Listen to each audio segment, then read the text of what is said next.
The shot that shattered her world rang out at dusk.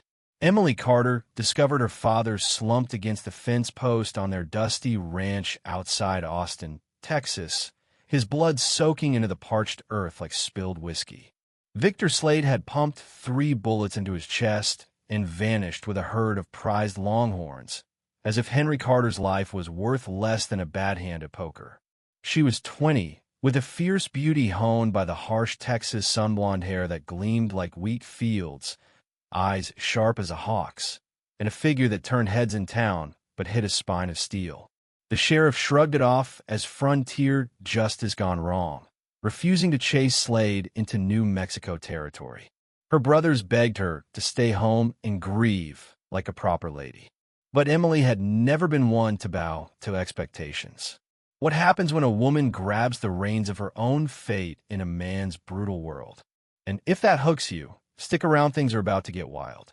She tracked down Jack Harlan in a dingy saloon on Congress Avenue, where the air reeked of stale beer and regret. He was 50, weathered like old leather, with a salt and pepper beard, a missing tooth from a bar fight, and eyes that had seen too many sunrises over fresh graves.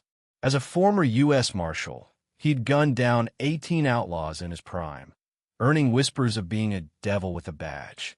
Emily slid a pouch of gold coins across the scarred table. "I need you to hunt Victor Slade," she said, her voice steady despite the leers from the rough crowd. Harlan glanced up from his poker hand, cigar smoke curling around his face. "Miss, this ain't no tea party. Go home before." "I'm no miss," she snapped, her tone slicing through the noise like a knife. "I'm a woman with gold and a murdered pa. Which grabs you more?" His gaze lingered from her determined jaw to the way her simple dress clung in the heat, accentuating her form. The other players shifted uneasily, sensing the spark. "Slade killed Henry Carter last week," she pressed on. "Stole our cattle and headed west. Sheriff won't touch Itsuis, it's federal land." "Smart man," Harlan grunted, downing his shot. "New Mexico's a graveyard for fools. Full of bandits, Apaches, and worse. Then you're the man for the job." A flicker crossed his face, maybe intrigue, maybe something deeper. She flashed the revolver tucked in her belt, a gift from her pa. "He taught me to handle this before I learned embroidery." The room hushed. A woman packing iron in 1885 was trouble waiting to explode. Harlan eyed her, reminded of his lost sister, gone to fever years back, same unyielding spirit. $200, he said at last. "Half now, half when Slade's swinging from a rope.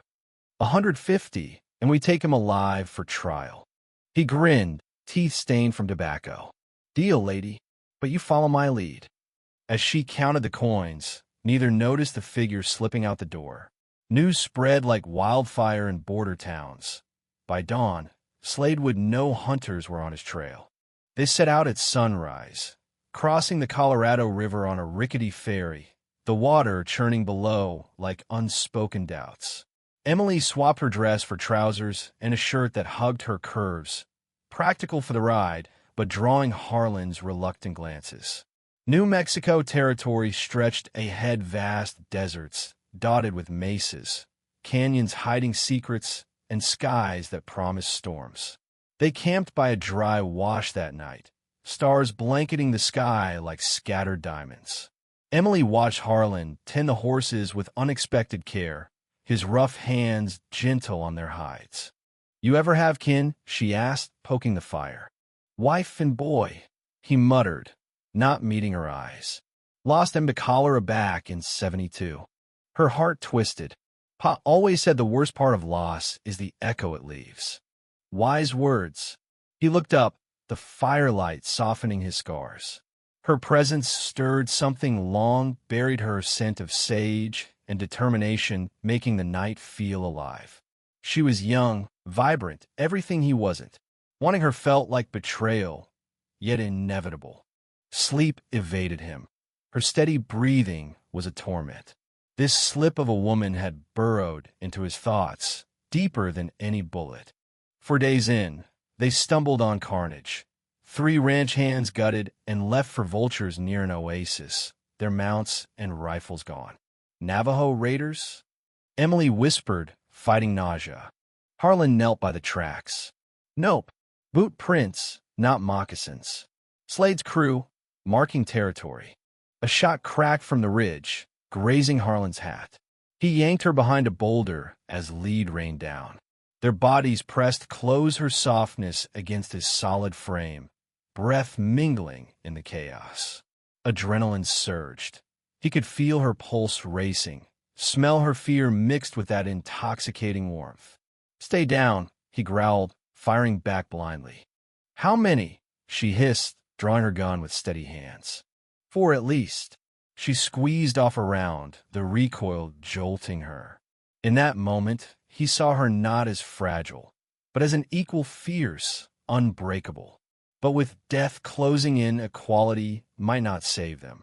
They fled under the cover of nightfall, holing up in a shallow cave as thunder rolled in. Rain plastered her clothes, outlining every line of her body. Harlan built a fire, his eyes averting futilely.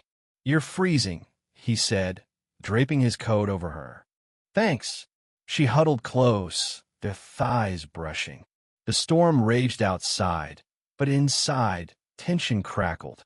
Tell me about your wife, she ventured. Anna. Met her at a barn dance in Kansas. Sweetest voice good, sing the birds silent. Did you love her? He paused. Married her, didn't I? That's duty, not the fire I see in your eyes when you look at me. The words ignited something primal. He cupped her face, thumb tracing her lip. This is wrong, Emily. You're half my age. I'm no child. She leaned in, their kiss exploding like dynamite, hungry, forbidden. His hands roamed, unbuttoning her shirt, revealing skin glowing in the firelight. She tugged at his belt, urgency building. But hoofbeats echoed through the rain. Damn, he cursed, dousing the flames. They dressed in shadows as voices neared. Boss wants the woman alive for sport. Slade's men. They snuck out the back, hearts pounding from near-miss passion and peril. The final ambush hit at a river ford, bullets whizzing like angry bees. Harlan's mount bucked, throwing him into the shallows. Emily took cover, returning fire as would splintered. Surrender the gal, Marshal, a voice bellowed. Slade's got plans for her. Outnumbered 7-2, they fought back to back. Emily dropped one outlaw, the sight churning her stomach yet fueling a dark thrill. Harlan took a slug to the arm, blood flowing. Run when I say. No, she yelled defiant. Then Slade emerged lean, scarred, eyes cold as a rattler's. Emily Carter, you been a thorn. You murder my pa. He drew first. Self-defense. Liar. Rage boiled. As he shifted focus to Harlan, she fired. The bullet tore through his throat. He gurgled, collapsing into the current. Silence fell. Emily stared at the corpse, emptiness swallowing her. Revenge hadn't mended the void, just stained her soul. The gang scattered. She bandaged Harlan, hauling him onto her horse, riding for a mining town in the hills. Doc patched him up over agonizing nights. She stayed vigilant, wiping his brow. When he woke, weak but alive, she sat by the bed. You didn't leave. Where would I go? He grasped her hand. Emily, go east. Marry, have kids. Normal life. She shook her head. Normal's a cage. I've got a spread in Colorado fertile land. Needs working. His eyes lit. Partnership.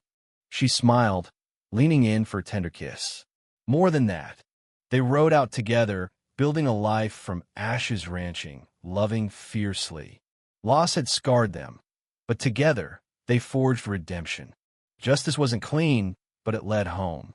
What do you think, was Emily right to take the law in her own hands, or should she have let it go? Drop your take in the comments below. I love to hear your stance on revenge, love across divides, and frontier justice. Share if this stirred something in you.